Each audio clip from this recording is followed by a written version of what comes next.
긴장을 잘 읽었습니다. 이제 사사기가 20장하고 21장에서 이제 마쳐지는데요. 내일 하면 또 사사기를 다 마치게 됩니다. 사사기는요, 이렇게 또 봐도 됩니다. 사사들과 레위인에 대한 말씀으로 또 이렇게 구별해서 보면은 사사기 말씀이 잘 이해가 돼요. 16장까지는 사사들이 이제 등장하죠. 16장에서 마지막 사사 삼손이 세상을 떠납니다.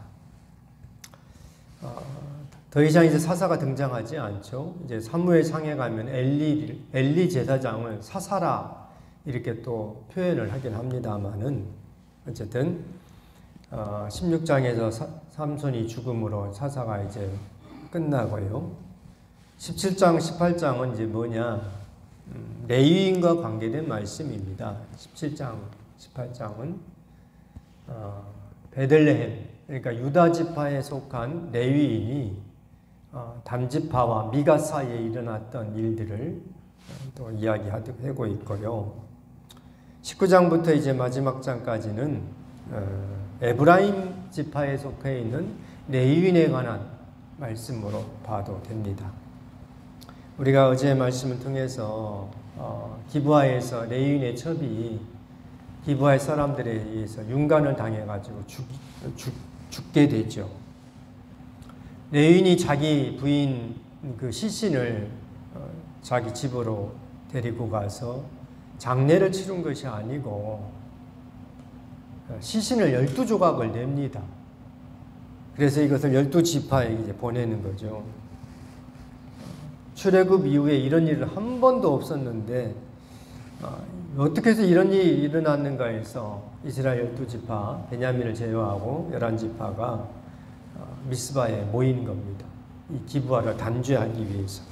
오늘 13절 같이 한번 읽겠습니다. 13절 그런즉 이제 기브아 사람들 곧 그 불량배들을 우리에게 넘겨주어서 우리가 그들을 죽여 이스라엘 중에서 악을 제거하여 버리게 하라 하나 베냐민 자손이 그들의 형제 이스라엘 자손의 말을 듣지 아니하고 그럽니다. 이스라엘 11지파가 미스바에 모여서요, 어떤 레위인의 이제 얘기를 듣고 기브아에 있는 그 불량배들을 단죄하려고 죽이기로 결정을 합니다. 그래서 베냐민 지파에게 기브아의 그 불량배들 내줘라 하는데 베냐민에서 거부한 것입니다. 베냐민 사람들이 베냐민 지파가 자기 형제들을 내주지 않겠다는 거예요. 이로써 이제 오늘 말씀은요, 동족 상잔의 전쟁입니다. 이스라엘 내에서 전쟁이 일어난 것입니다. 오늘 말씀은 악을 제거하는 문제로 전쟁이 일어나는데요. 우리나라에서 일어난 6.25 전쟁은 이념간의 전쟁이죠. 자유주의냐 공산주의냐 하는 이런 전쟁으로 우리가 지금까지도 어려움을 겪지 않습니까? 그런데 오늘 본문의 내용은 이념의 전쟁이 아니고 악을 제거하는 문제로서 어쨌든 주님은 분명히 말씀하십니다. 이런 악행은 제거해야 한다. 레위기 20장 13절 말씀에 누구든지 여인과 동침하듯 남자와 동침하면 둘 다 가증한 일을 행함인즉 반드시 죽일지니 자기의 피가 자기에게로 돌아가리라 그렇게 가르쳐줘요. 우리 가운데 악이 있으면 그 악을 제거하라 하는 것이 하나님 말씀입니다. 그런데 베냐민은요, 하나님 말씀을 듣지 않고 기브아를 내주지 않은 겁니다. 이것은 베냐민의 오판입니다. 그러면은 베냐민은 전혀 양심이 없는가? 그러지 않습니다. 오늘 말씀 우리가 제목을 베냐민 자손과 싸우리까 이렇게 말씀 제목을 냈어요. 베냐민 자손과 싸우리까. 다시 말해서 베냐민은요, 기브아를 단죄하려고 하는 이스라엘에 대하여서 그러면 너희들은 얼마나 깨끗하길래 기브아를 단죄하려고 하냐 이러면서 거부한 것입니다. 이것을 알 수 있는 것이요, 미가와 단지파 사이에 일어난 레위인의 모습에서 볼 수 있는 겁니다. 또한 첩을 둔 에브라임에 속한 이 레위인의 모습에서 또 살필 수가 있어요. 아무리 화가 나도 자기 부인이 그렇게 억울하게 죽임을 당했으면은 장례를 치르는 것이 맞지 않겠습니까? 그런데 그 시신을 12조각을 내요. 사람이 생선 같으면 12조각 내기가 쉬워요. 근데 사람이에요, 사람. 자를 수가 없습니다. 정말 자를 수가 없어요. 어떤 식으로 잘라냈는지 모르겠어요.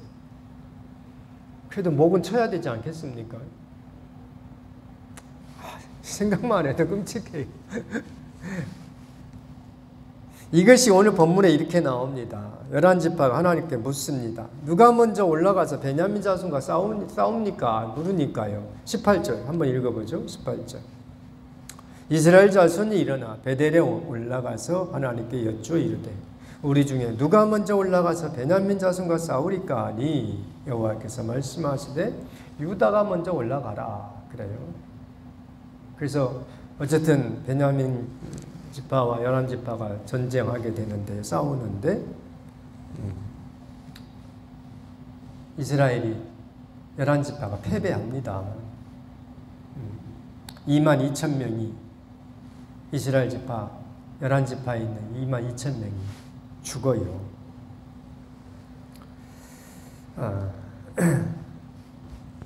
열한 지파가 날이 새도록 금식하고 번제와 화목제를 드리고 또 묻죠. 28절도 있겠습니다. 28절.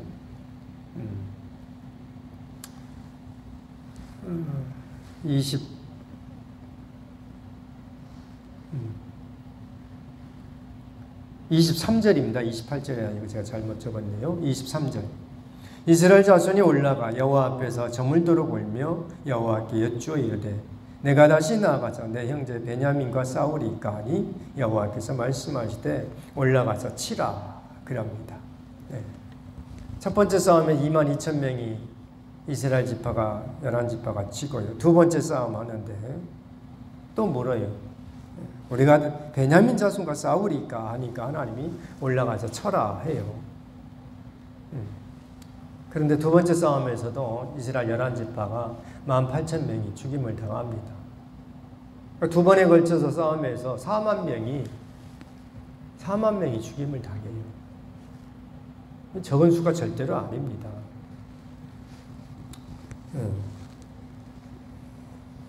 그리고 나서 이 전쟁을 계속 할 것인가 말 것인가 또 하나님 앞에 묻습니다. 28절도 있겠습니다. 아론의 자손 손자인 엘르아살의 아들 빈나하스가 그 앞에 모시고 섰더라. 이스라엘 자손들이 여쭈기를 우리가 다시 나아가 내 형제 베냐민 자손과 싸우리까 말리까 여호와께서 이르시되 올라가라. 내일은 내가 그를 네 손에 넘겨주리라 하시는지라. 세 번째 싸움에서 하나님이 베냐민을 넘겨주겠다 그렇게 말씀하셔요. 주님은요, 베냐민 지파 단죄하는 것을 단번에 허락하지 않습니다. 11지파에서 4만 명이 죽고요. 이에 대해서 베냐민 지파는 25,100명이 전쟁에서 이제 죽죠. 36절 이하는요, 이 전쟁을, 세 번째 전쟁을 조금 더 구체적으로 이제 보여줍니다. 오늘 우리가 나눌 말씀이요. 베냐민 자손과 싸우리까 하는 거예요. 이게 무슨 말씀이냐? 우린 말로 뭐 묻은 개가 뭐 묻은 개를 나무라 한다 이 있죠. 그럼에도 주님은 베냐민 자손과 싸우라 하는 겁니다. 비록 누가 누구를 나무라 할 수 있는 형편은 아니지만 그래도 하나님 말씀은 세워져야 한다 이거예요. 베냐민 지파나 이스라엘 11지파나 그렇게 크게 차이가 없는 겁니다. 그럼에도 주님은 이스라엘 11지파가 능력이 적고 좀 부족하다 할지라도 하나님 말씀을 이루기 위해서는 베냐민 자손과 싸워야 한다 이렇게 그렇게 말씀하시는 겁니다. 오늘 우리가요 목사인 저도 부족함이 참 많아요. 내가 뭐 얼마나 높은 윤리의식을 갖고 도덕관념을 가지고 뭐 그러겠습니까? 저도 부족함이 많이 있어요. 그런데 부족하다고 해서 아무것도 안 하고 있으면 되겠느냐 이겁니다. 부족하지만 그래도 최선을 다해서 주님을 섬기고 하나님을 사랑하는 것을 계속해서 나아가야 된다 이겁니다. 베냐민 자손과 싸우리까 할 때 하나님을 싸우라 하는 겁니다. 여기에 하나님의 고민이 있죠. 첫 번째 싸움에서 베냐민이 패배해버리고 단죄가 되면은 아무 문제가 없을 것 같은데 이스라엘은 두 번이나 걸쳐서 패배한 이후에 세 번째 싸움에서 하나님이 내가 베냐민 자손을 내주겠다 그럽니다. 이 말씀을 통하여서 우리는요 부족하지만 하나님 앞에서 부족하지 않은 사람이 누가 있겠습니까? 다 부족하죠. 부족하다고 해서 아무것도 하지 않고 그냥 있어서는 안 된다는 겁니다. 부족해도 힘을 내서 하나님 앞에 거룩한 삶을 우리는 계속해서 이루어야 되겠다 하는 겁니다. 우리 믿음이 부족하지만 부족하다고 그냥 그 자리에 있는 것이 아니고 주님은 우리에게 이렇게 말씀하시죠. 복음에는 하나님의 의가 나타나서 믿음으로 믿음에 이르게 하나니. 그러죠? 복음에는 하나님의 의가 나타나서 믿음으로 믿음에 이르어야 되는 거예요. 그냥 정체된 믿음에서 그냥 가만히 있는 것이 아니고 계속하여서 선한 싸움을 싸워서 하나님이 원하시는 주님이 기뻐하시는 그 믿음으로 계속하여 우리는 나아가야 된다 하는 겁니다. 이것이 베냐민 자손과 싸우리까 할 때 싸워라 하나님 그렇게 말씀하십니다. 오늘 이 말씀을 통하여서 부족하지만 힘을 다해서 주님을 사랑할 수 있는 우리 모든 성도들이 되기를 바랍니다. 기도하겠습니다. 하나님 아버지 은혜를 감사합니다. 부족하고 연약하지만 주님께서 그래도 인정해 주시고 그래도 손 붙잡아 주셔서 이 죄악 세상 가운데서 믿음의 선한 싸움을 싸울 수 있도록 우리를 이끌어 주시고 격려해 주시니 하나님 감사합니다. 하나님 아버지 내 생명 다할 때까지 믿음의 선한 싸움을 싸울 수 있는 믿음으로 믿음에 이룰 수 있는 우리 모든 성도들이 다 되게 하여 주옵소서. 부족하다고 하여서 연약하다고 하여서 포기하지 말고 힘을 다해서 주님을 사랑하는 우리 모두가 다 되게 하여 주옵소서. 예수 그리스도 이름으로 기도드립니다. 아멘.